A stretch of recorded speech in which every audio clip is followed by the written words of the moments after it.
This old guy DIY video has to do with replacing a 30-year-old retaining wall that was made of railroad ties. So I'm over at the hot chick's house this morning, and initially she wanted this to be done with block, but since we only have 8 inches there between that vertical post for the deck and the existing railroad tie wall, and we agreed we'd leave the old wall in, we're going to do this with treated lumber. I'll use 16-foot 6x6s for the horizontal piece, and the vertical posts are going to be 4x6s that are 4 feet deep in the ground. So you can see this has kind of deteriorated over the last 30 years. The plan now is to come in, dig some holes with the tractor with the auger on the back. We'll put those 4x6s in,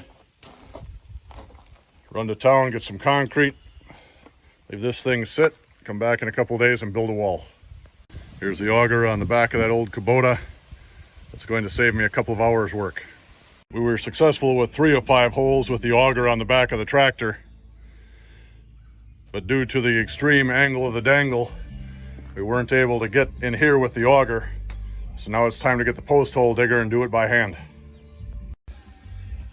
Our first casualty on this project is one broken post hole digger handle. Gladly we have 2.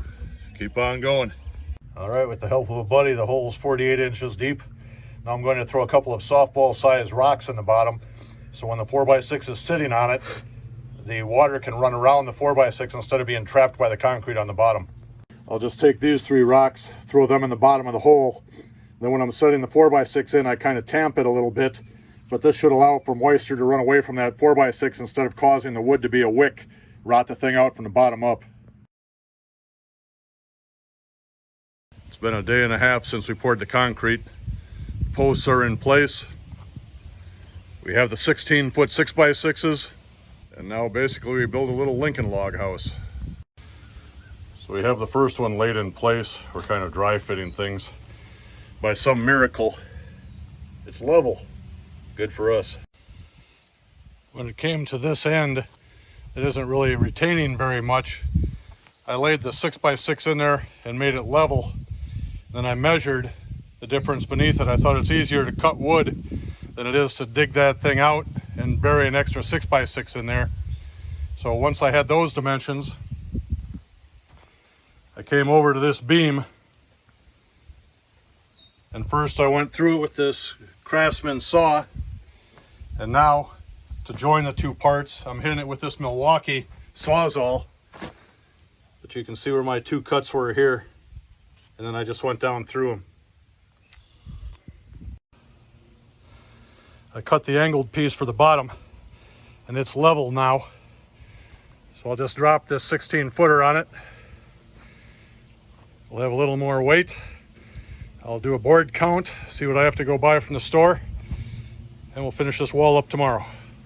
It may be a minor miracle, but this thing is level.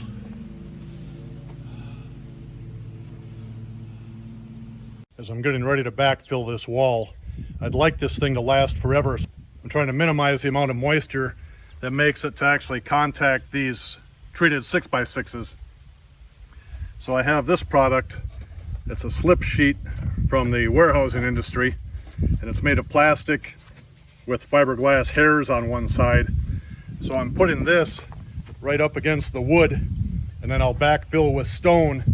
So the side with the fiberglass and the hair, basically the rough texture, will be against the wood, so I should have lots of good airflow in there. And the plastic side, as water comes down through here, you know, the water will hit the plastic and basically drop down straight through the gravel, and it should not touch the 6x6s. My hope is, since in my experience the treatment they put on this treated lumber today is nowhere near as good as the stuff from 30 years ago, I'm going to add this extra layer in hopes that the wall will last forever. This is how the back looks prior to backfilling. And then once we determine how high the stone is going to be, I'll cut any excess off. But I'm hoping this adds years of life to that treated lumber. Now down here at this end of the wall, it's about 5 feet tall. So in keeping with my theme of wanting this to last forever, I'm going to put a Deadman up there to the left of that rock. And I'll run a 1/2 inch bolt through here. there will be a chain running from there to here that I can tighten up before I backfill this thing. So hopefully it will last forever. I've dug a 48-inch deep hole here that I'm going to fill with Quikrete in a minute. And this chain will be in there to the bottom. And then just to aid the grip, I took 3 6-inch lag bolts. I just zip tied them onto the chain. I drop that down in there first, then fill it with Quikrete, let it sit for a couple of days. But as I mentioned, I don't care much for this treated lumber that we have available to us today. So by using concrete and chain, this thing should last forever. This is what it looks like with my chain in place, ready for the pour. This is the way I'll leave it sit for a couple of days while everything hardens up before I tighten it up to the wall. I'm back working on the wall tonight, and the longest galvanized bolt I could find locally was 12 inches. So I had to take a drill and countersink this to a 1.5 inch diameter, and I went about 1.5 inches down. Then here on the back, I brought my chain in, and I have my 1/2 inch bolt, a couple of washers, and I put 2 nuts on there just for the heck of it. I just chained it in where it's level, and now we'll be ready to backfill. See, this is the space between the ties. So I'll backfill and put a piece of that 4-inch corrugated pipe in there for drainage. We'll be able to call it good. That's the spot where my Deadman is, right under here. So when it's covered with rocks, you can't even tell it's there. Today I'm finishing up the drainage behind the wall. So we left the old wall in place, so I suspect most of the water will stay on that side anyway. And then up there where you see that piece of PVC, that's the discharge for a geothermal heat pump. So in the course of the summer, there's water flowing through this thing almost every day. So I put a piece of vinyl gutter beneath the 4-inch perforated pipe, and you can see based on the color there's a lot of iron in the water. Fortunately, with their water softener or whatever else, her water tastes great and feels good. So anyway, we've got a bunch of yellow water being discharged by that geothermal heat pump. I ran the gutter all the way down here so it's clear of the wall. I'm going to lay that black perforated pipe in it, and then later this fall I'll trench down this direction and let it discharge further in the yard rather than right here. But you said for right now, if I get the water this far, everything will be fine. When I laid the gutter in there, I put a level on it so I could be sure that I had a nice angle down away from the house. Now I have the corrugated pipe in place. It's just a matter of getting the truck, throwing some of that number 6 drain stone on it. We'll have it covered up here shortly. This is what the finished product looks like. This is the wall from the house side.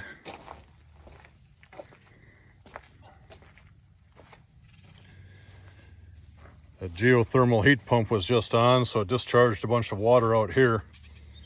It currently just runs down through the yard and then into that little wet spot by the lake. This is what the back side of the wall looks like. I just took a knife and cut off that slip sheet material that I had right at the edge where the rocks are. Push the rocks up against the edge. This is the finished product from the back side. The hot chick says she's satisfied. I don't get any points for timeliness on this one. I started it the week of July 4th with a buddy. Today is August 22nd, 2024. But the job is officially done. Thanks for watching. Have a great day.